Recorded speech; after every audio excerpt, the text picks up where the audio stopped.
फिर से इतिहास के सिलेबस के साथ हैं और अभी तक कुछ टॉपिक को हमने देख लिया है और वो भी इम्पोर्टेंट है। अदर कॉम्पिटिटिव एग्ज़ाम के साथ साथ यूपीएससी और स्टेट पीसीएस ये सब हमने बात कर लिया है। पिछले क्लास में हमने बात किया था दीवानी राइट्स और निजामत राइट्स के बारे में, यानी कि दो प्रकार के हमने देख लिया व्यवस्था कि धीरे धीरे ब्रिटिशर्स उत्पन्न कर रहे थे। दो प्रकार की व्यवस्था, एक व्यवस्था क्या, तो एक साइड हम कह सकते हैं कि रिवेन्यू साइड, ठीक है, एक रिवेन्यू साइड हम देख रहे हैं और दूसरा देख रहे हैं पॉलिटिकल स्ट्रेंथ, हम वो निजामत साइड को देख रहे हैं। तो ब्रिटिशर्स ने दो व्यवस्था को स्टार्ट कर दिया, ठीक है, वो ऐसे फंक्शंस को डिवाइड कर दिए जिससे ये पता चलने लगा कि अच्छा दो प्रकार की सरकारें चल रही हैं, पैरेलली दो प्रकार की सरकारें चल रही हैं। और वहीं पे जो ब्रिटिशर्स थे उनके पास पावर तो था बट रिस्पॉन्सिबिलिटी नहीं था, और दूसरे तरफ जो वो नवाब थे उनके पास रिस्पॉन्सिबिलिटी था बट पावर एक्चुअली में उनके पास पावर नहीं था, ठीक है। तो यहाँ से हम दो प्रकार को पिछले क्लास में हमने देख लिया कि एक क्या देखा, दीवानी राइट्स, और दूसरा देखे हैं कौन सा, निजामत राइट्स, ठीक है। यहाँ तक हमने बात कर लिया है। ये दीवानी राइट्स को हेड ये किसके हैंड में था, तो ये ब्रिटिशर्स के हैंड में था, ठीक है, ये ब्रिटिशर्स के हैंड में था, ठीक है। और ये निजामत राइट किसके हैंड में था, तो ये हैंड में था नवाब के हाथ में क्या था, दीवानी राइट्स, ठीक है। और ब्रिटिशर्स के हाथ में क्या था, तो उसके हाथ में क्या था, नवाब के हाथ में निजामत राइट्स था और ब्रिटिशर्स के हाथ में दीवानी राइट था।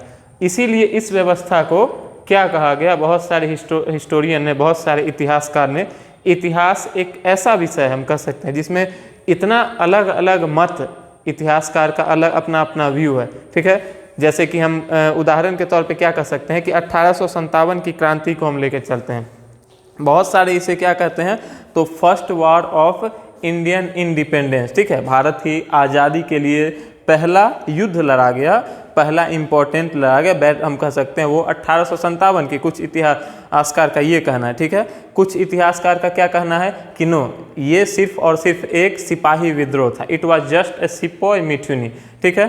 तो अलग अलग मत हैं, ठीक है। बहुत सारे ऐसे भी होते हैं कि उससे पहले 1857 की क्रांति से पहले भी 1817 में, ठीक है, उस समय में भी जो वो होता है, हम बैटल कहते हैं, उस समय में जो फ्रीडम मूवमेंट होता है एक्चुअली में वो फर्स्ट मूवमेंट था, ठीक है, इंडिपेंडेंस का, इंडियन इंडिपेंडेंस के लिए जो मूवमेंट होता है, फ्रीडम स्ट्रगल होता है, वो फर्स्ट था। अलग अलग हिस्टोरियन का अलग अलग है, ठीक है। लेकिन जो मोस्ट एक्सेप्टेबल व्यू हम देखते हैं जो है मत है उसके बारे में, तो वो हमको लेके इतिहास में थोड़ा सा चलना होता है। क्यों हम कह रहे हैं कि इसीलिए क्योंकि हालांकि हम 3 साल तक मेरा खुद का सब्जेक्ट हिस्ट्री ही रहा है, पटना कॉलेज से मैंने इतिहास ही 3 साल इतिहास ही पटना कॉलेज में पढ़ा है, और हम कह सकते हैं कि बहुत अच्छे अच्छे काबिल टीचर्स वहाँ प्रोफेसर्स ने अपने अपने मत को वहाँ पे रखा है कि किस तरीक़ा से हिस्टोरियंस कैसे इतिहास को बनाते हैं, कंपिलेशन करते हैं, कंपाइल करते हैं। तो वहाँ से थोड़ा सा ग्रेजुएशन ऑनर्स हिस्ट्री से करने से थोड़ा सा हालांकि ये हम बता सकते हैं, अनुभव के आधार पे बता सकते हैं कि इतिहास को एक पार्टिकुलर मत के आधार पे, एक पार्टिकुलर व्यू पॉइंट से पढ़ा नहीं जा सकता है। इसमें बहुत सारा व्यू पॉइंट लगाना पड़ता है इतिहास को पढ़ने के लिए, ठीक है। तो हम यहाँ पे देख रहे हैं, क्या देख रहे हैं हम, हमारा आज का जो है वो है कि दीवानी राइट्स और क्या है, निजामत राइट्स, ठीक है। तो यहाँ से दो प्रकार की व्यवस्था, ये क्या है, ये है दो प्रकार की व्यवस्था, दो प्रकार की व्यवस्था, ठीक है ना। इसी को जो नाम दिया जाता है, इसको नाम दिया जाता है, क्या नाम दिया जाता है, तो इसको नाम दिया जाता है ड्यूल फॉर्म ऑफ गवर्नमेंट, ठीक है। इसको जो नाम दिया जाता है वो क्या नाम दिया जाता है, ड्यूल फॉर्म ऑफ गवर्नमेंट, या फिर इसको हम और क्या लिख सकते हैं, ड्यूल सिस्टम ऑफ गवर्नमेंट, ठीक है। ये ड्यूल सिस्टम ऑफ गवर्नमेंट बहुत इंपॉर्टेंट है। ये जो दीवानी राइट्स हम देख रहे हैं, ये दीवानी राइट्स ब्रिटिशर्स के हाथ में कब आता है, तो 1764 में जो बक्सर का युद्ध होता है उसके बाद उनको दीवानी राइट्स मिलता है। कहाँ कहाँ का दीवानी राइट्स मिलता है, ये इंपॉर्टेंट है, कब मिलता है, तो यहाँ पे हम लिख देते हैं कि 1764 बैटल ऑफ बक्सर के बाद, ठीक है, उनको क्या मिल जाता है, दीवानी राइट्स मिल जाता है। दीवानी राइट्स मीन्स हम पहले ही बता दिए थे, सिंपली हम दीवानी राइट्स को क्या लिख सकते हैं कि व्हाट इज दीवानी राइट्स, ठीक है, यहाँ पे हम लिख देते हैं कि व्हाट इज दीवानी राइट्स, तो राइट टू कलेक्ट रिवेन्यू या फिर टैक्स, ठीक है। दीवानी राइट्स का क्या मतलब हुआ कि राइट टू कलेक्ट रिवेन्यू या फिर टैक्स, उसे हम दीवानी राइट्स कहते हैं, ठीक है। दीवानी राइट्स किसके हाथ में आ जाता है, ब्रिटिशर्स के हाथ में। और ये कब, तो हम देख रहे हैं 1764 के बैटल ऑफ बक्सर के बाद मिल जाता है। जगह इंपॉर्टेंट है, कौन कौन से जगह का, प्लेस पहले भी हम बता दिए, फिर से एक बार लिख देते हैं, बिहार, बंगाल और उड़ीसा का, ठीक है। इसका उस समय में ये जो बंगाल था ये यूनाइटेड बंगाल था, ठीक है।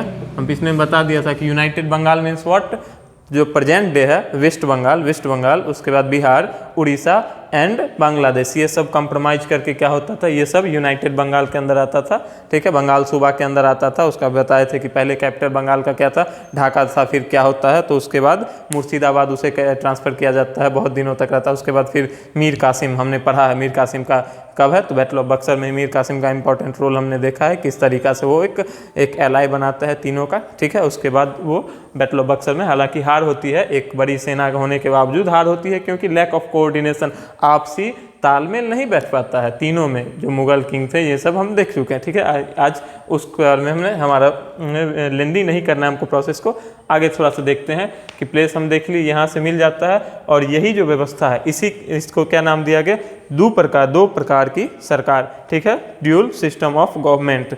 कब आता है, 1764 के बाद। ये साल इंपॉर्टेंट है, साल क्या है, 1765, ठीक है, 1765। Dual form of dual system of government कहाँ लाया जाता है, बंगाल प्रोविंस में, ठीक है। इंपॉर्टेंट है कि जो ड्यूल सिस्टम ऑफ गवर्नमेंट है ये लाया कहाँ जाता है, तो ये लाया जाता है बंगाल, ठीक है, बंगाल प्रोविंस में लाया जाता है।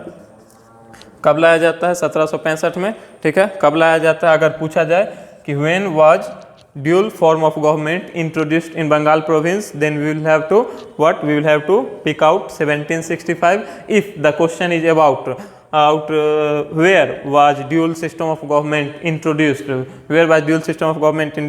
then we will have to go with the option what, Bengal province, and at that time Bengal province was united province, ठीक है, यूनाइटेड प्रोविंस। हमारा जो लैंग्वेज रहेगा, दोनों को हम थोड़ा बहुत, हम यहाँ इंग्लिश लिख तो रहे हैं हालांकि, लेकिन हम समझाने का प्रयास जो पॉसिबल होगा वो आपको हिंदी में समझाने का प्रयास करेंगे। ये पूर्णतः तो संभव नहीं है कि पूर्णतः हिंदी में लिया जाए, क्योंकि ये जो तैयारी कर रहे हैं, आपको हम बता दें कि कम्युनिकेशन के लिए अगर आप कल होकर एक अच्छे पोस्ट पे जाते हैं, आप डिस्ट्रिक्ट मजिस्ट्रेट के पोस्ट पे आते हैं, या फिर आप एसपी सुपरिंटेंडेंट ऑफ पुलिस, या फिर और सब जो है रेवेन्यू साइड में आप इनकम टैक्स में जाते हैं, कमिश्नर में जाते हैं, या फिर और जो पे, तो वहाँ अगर आपको, ठीक है, नॉर्थ इंडिया में तो चलिए हम मान लेते हैं कि आपको हिंदी के साथ का आप एडजस्ट कर लेंगे, but what about south India, ठीक है। साउथ इंडिया में आप जाएंगे तो वहाँ स्पेशली आपको इंग्लिश के बारे में होना चाहिए ना नॉलेज। हम मानते हैं कि इंग्लिश एक ज़रूरी नहीं है, हाँ, लेकिन आपको कम्युनिकेशन के लिए, वे ऑफ कम्युनिकेशन के लिए इंग्लिश तो जानकारी होना पड़ेगा। और अगर आप इंडियन फॉरेन सर्विस, विदेश सेवा, भारतीय विदेश सेवा को चूज करते हैं, वहाँ आप चुनते हैं, तो वहाँ अलग अलग देशों में आपको जाना पड़ेगा, तो वहाँ तो आपके पास एक वे ऑफ कम्युनिकेशन होना चाहिए ना। English is the most acceptable way of communication, that's why I am saying about that what, कि आपको थोड़ा सा लैंग्वेज के बारे में, हालांकि हम हर संभव प्रयास करेंगे कि आपको जितना ज़्यादा हो सके आपको हिंदी में समझाया जा सके। सिर्फ जो टर्म रहेगा उस टर्म को हम इंग्लिश में लिख रहे हैं, बाद बाकी हर संभव प्रयास रहेगा कि उसे हम हिंदी में समझाएं, ठीक है। Dual form of government, dual system of government, simply what, यहाँ पे हम देख रहे हैं दीवानी राइट्स ब्रिटिशर्स के हाथ में और निजामत राइट्स किसके हाथ में, नवाब के हाथ में। इसे क्या कहा गया, इसे कहा गया पावर विदाउट रिस्पॉन्सिबिलिटी, ठीक है, और रिस्पॉन्सिबिलिटी विदाउट पावर, ठीक है। यहाँ पे पावर विदाउट, इसमें क्या, पावर विदाउट रिस्पॉन्सिबिलिटी, यहाँ पे responsibility but without power, no power, ठीक है। ठीक, हम मान रहे हैं कि निजामत राइट से क्रिमिनल साइड है वगैरह वगैरह, जो जुडिशियल साइड है वो सब, मतलब क्या, to maintain peace and order. अगर हमको पीस एंड ऑर्डर को मेंटेन करना है तो नवाब देखेगा, लेकिन अगर हमको मनी से रिलेटेड टॉक करना है तो उसके लिए Britishers. How is that possible, ठीक है। ये कैसे संभव है कि आप विदाउट मनी आप you can not efficiently control A system, ठीक है। आप नहीं कर सकते हैं। तो यहाँ से हम देख ली 1765।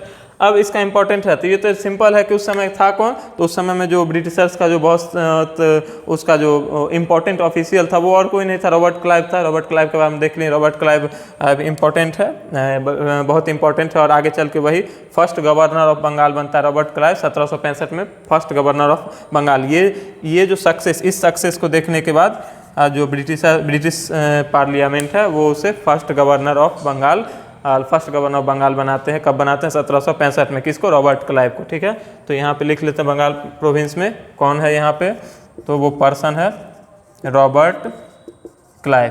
देखिए ये इंपॉर्टेंट है, थोड़ा सा हम इसमें देख लेते हैं, इसको थोड़ा सा और हम समझने का प्रयास करते हैं अभी। ठीक है, इसको क्या समझने का प्रयास करते हैं कि रॉबर्ट क्लाइव इसे British East India Company, British Empire in India का रियल फाउंडर, और अगर कहे हम क्या माना जाता है, रियल फाउंडर किसे, फाउंडर अलग है, रियल फाउंडर अगर हम कहें तो वो रॉबर्ट क्लाइव को माना जाता है। क्यों? क्योंकि इसने एक ऐसा पॉलिटिकल सिस्टम भारत में तैयार किया जिसके माध्यम से, जिसके बाद ब्रिटिशर्स 1947 तक भारत को रूल कर पाए। ठीक है, कब? तो 1700 मिड 18th सेंचुरी, मध्य 18वीं शताब्दी का वो दो महत्वपूर्ण क्या का बैटल, जो पहला प्लासी और दूसरा, इससे हम डिटेल में पढ़ रहे हैं। ठीक है, क्यों? क्योंकि यही निर्णायक पॉइंट है ना, जहाँ से वो ट्रेडर्स जो व्यापारी थे वहाँ से उनका सिर्फ पॉलिटिकल रिजिम पे हो जाता है, पॉलिटिकल कंट्रोल पे हो जाता है, और भारत का पूरा पॉलिटिकल रहना वो किसके हाथ में आता है? ब्रिटिशर्स के हाथ में आता है। मतलब इसे हमें इन डेप्थ पढ़ना पड़ेगा। ठीक है, आगे चल के बहुत सारी फैक्चुअल नॉलेज है, बट इसे इन डेप्थ में क्यों? क्योंकि ये एक टर्निंग पॉइंट है, और टर्निंग पॉइंट को हमको थोड़ा सा इन डेप्थ देखना पड़ता है। क्योंकि टर्निंग पॉइंट मीन्स व्हाट, एक सिस्टम जो है, एक इन्वायरमेंट वो थोड़ा सा चेंज हो जा रहा है, एक जो माहौल है, एक हम कह सकते हैं एक जो दबदबा है, ठीक है, वो चेंज हो पा रहा है। मुगल सिस्टम चेंज हो जा रही है। ठीक है, ब्रिटिश आ रही है, दिल्ली सल्तनत कैसे चेंज हो के मुगल सिस्टम में आते हैं, मुगल एम्पायर चेंज हो के ब्रिटिशर्स में, ये सब टर्निंग पॉइंट है। और एनसीईआरटी आप अगर खास करके 6 to 12 क्यों कहा जाता है कि यूपीएससी के प्रिपरेशन के दौरान, आईएएस या फिर अदर स्टेट पीसीएस के प्रिपरेशन के दौरान आपको एनसीईआरटी को गो थ्रू कर लेना है, to read between the lines, एक को थोड़ा सा एक पेज पढ़ना है, लेकिन उसे काफ़ी डिटेल में पढ़ना है। बहुत सारे से सुनने को मिलता है कि हिस्ट्री बहुत बोरिंग है। हिस्ट्री एक बहुत इंटरेस्टिंग सब्जेक्ट है। आपका अप्रोच गलत रहता है हिस्ट्री को पढ़ने के लिए। आप एक बुक लेते हैं और डायरेक्ट अंडरलाइन करते चले जाते हैं कि ये इसका डेट है, हमको इस तरीक़ा से इसको रटना है। नहीं, रटना नहीं है। आप एक क्रोनोलॉजी पहले समझिए कि किस तरीक़ा से एक दिल्ली सल्तनत का क्या रहा, दिल्ली सल्तनत के डिक्लाइन के बाद कैसे मुगल एम्पायर आती है।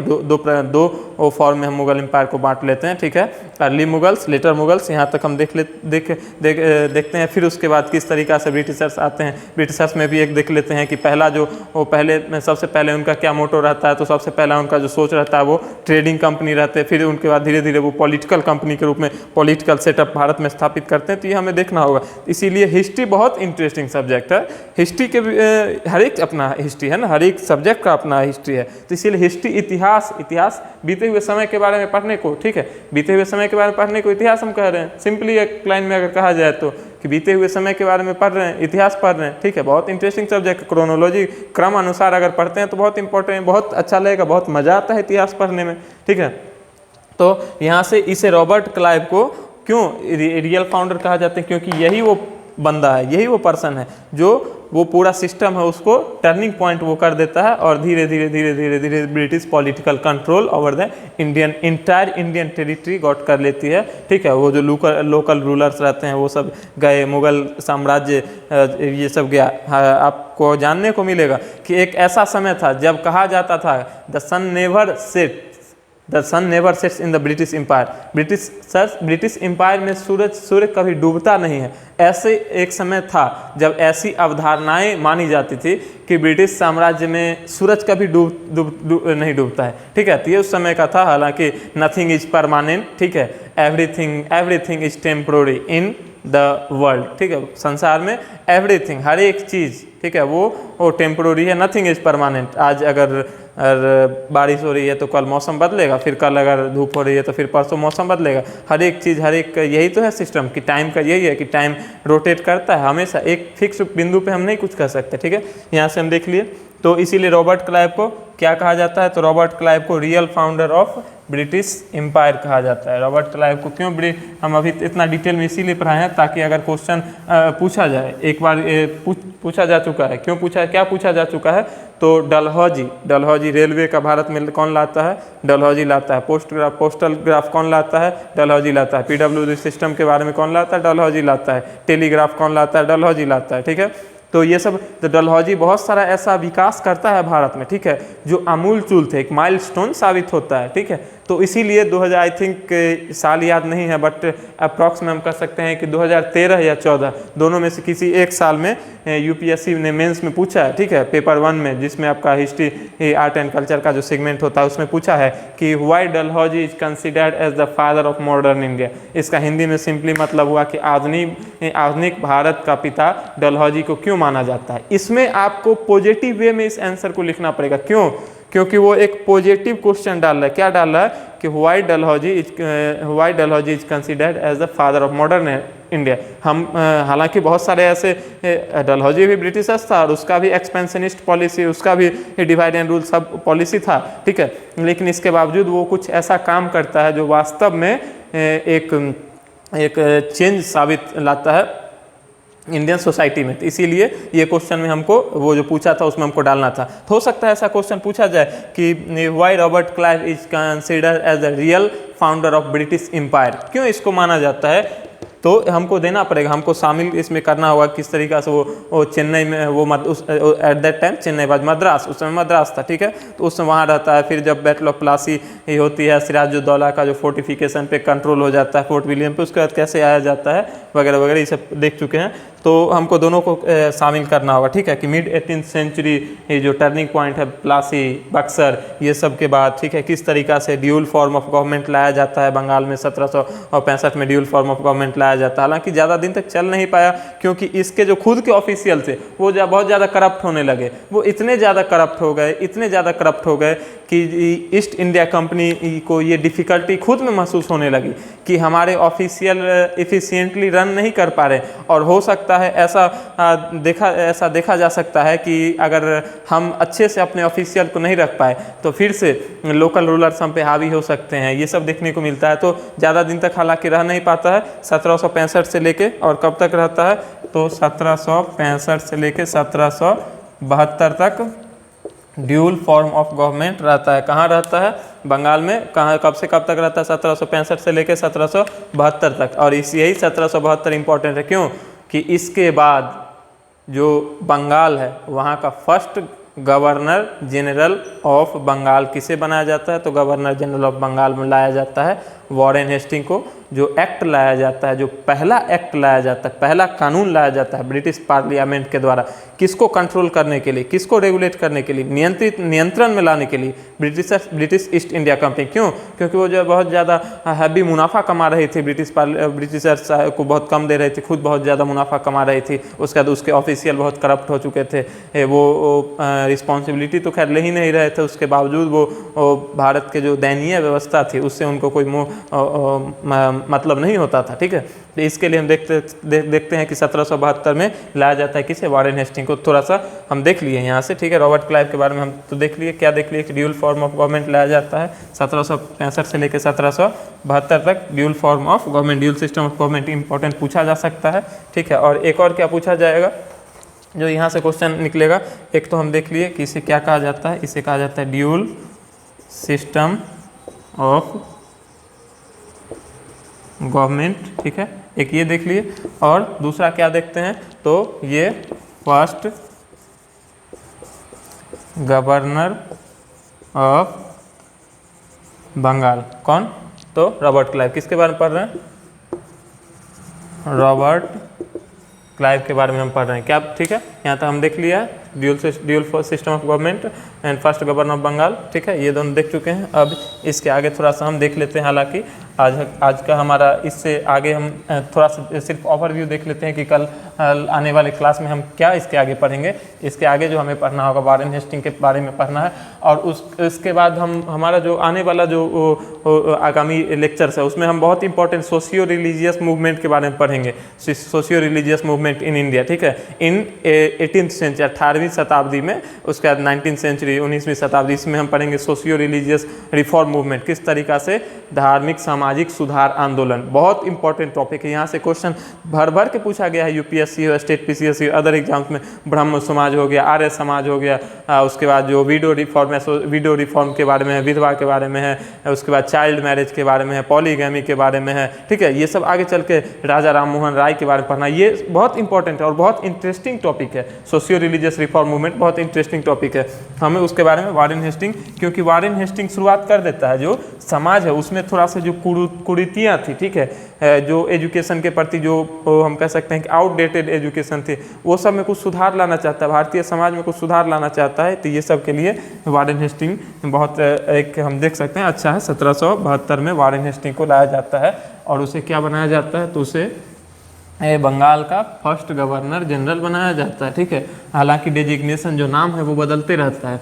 क्या बदला है कि अभी हम क्या देखें कि सबसे नाम डेजिग्नेशन क्या है, तो गवर्नर ऑफ बंगाल सबसे पहले नाम रहता है, ठीक है। उसके बाद फिर हो जाता है गवर्नर जनरल ऑफ बंगाल, किस कानून के द्वारा होता है सब हम लेटर ऑन पढ़ेंगे। उसके बाद क्या नाम चेंज कर दिया जाता है, उसके बाद जो चेंज किया जाता है गवर्नर जनरल ऑफ इंडिया, ठीक है।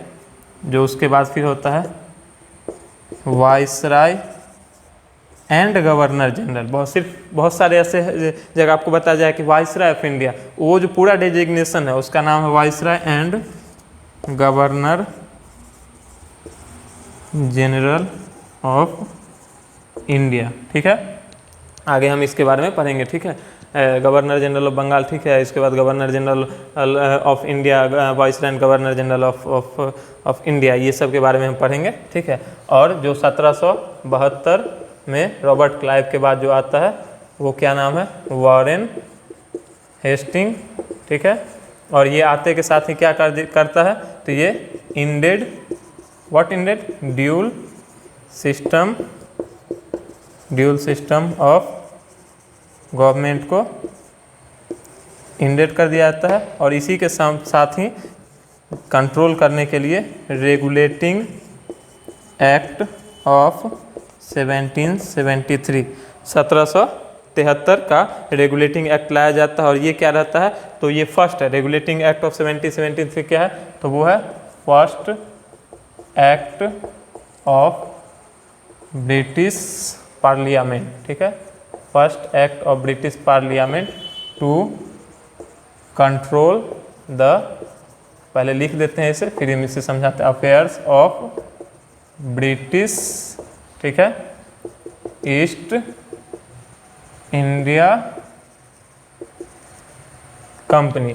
फर्स्ट एक्ट कौन, रेगुलेटिंग एक्ट ऑफ 1773 का जो रेगुलेटिंग एक्ट है किसके समय में लाया जाता है, वारेन हेस्टिंग के समय में लाया जाता है, ठीक है। किसके समय में लाया जाता है, वारेन हेस्टिंग के समय में लाया जाता है। इसका टाइम पीरियड क्या है, तो इसका टाइम पीरियड है 1772 से लेके 85 तक इसका समय रहता है। पहला एक्ट है, मतलब इसका सिंपली मतलब हुआ कि पहला कानून है ब्रिटिश संसद के द्वारा लाया जाता है, क्या कंट्रोल नियंत्रण करने के लिए, किसके अफेयर्स कामकाज को, किसके कामकाज को, ब्रिटिश ईस्ट इंडिया कंपनी जो करप्ट हो गई थी, ठीक है, उसके जो रिस्पॉन्सिबल हो गई थी, उसके पास कोई जिम्मेदारी, तो उसको जिम्मेदारी नहीं था, तो उसको कंट्रोल करने के लाया जाता है।